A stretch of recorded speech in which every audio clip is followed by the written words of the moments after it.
What I'm dying to ask you is related to nervousness. I've had a number of interviews and episodes where I've really been nervous for different reasons, and that has led me to prepare in different ways and respond in different ways. Are there any interviews that come to mind over your career that you were particularly nervous about beforehand? Yeah, I mean, I think throughout my career, obviously, dignitaries, heads of state.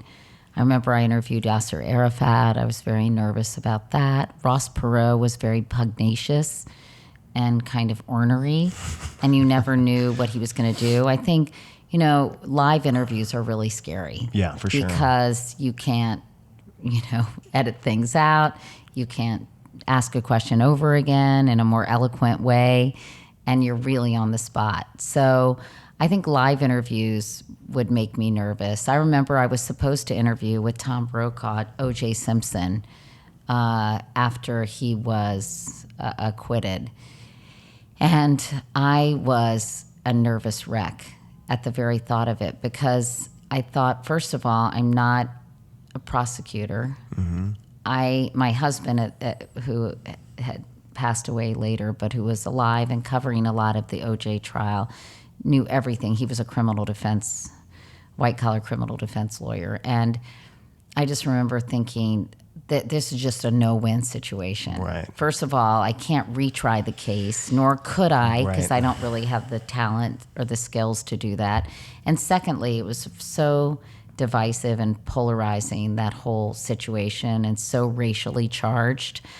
And I, at the time, and still do to a certain extent, just hated people attacking me.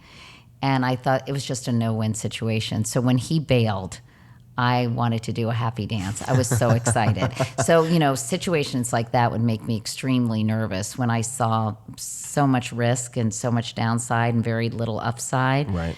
But I think whenever I'm interviewing people who are really smart and really knowledgeable about a certain area, and I don't know nearly as much as they do, that can be hard. And I think also when you're interviewing somebody about a wide range of public policy, and you're not necessarily a policy wonk, that's challenging too.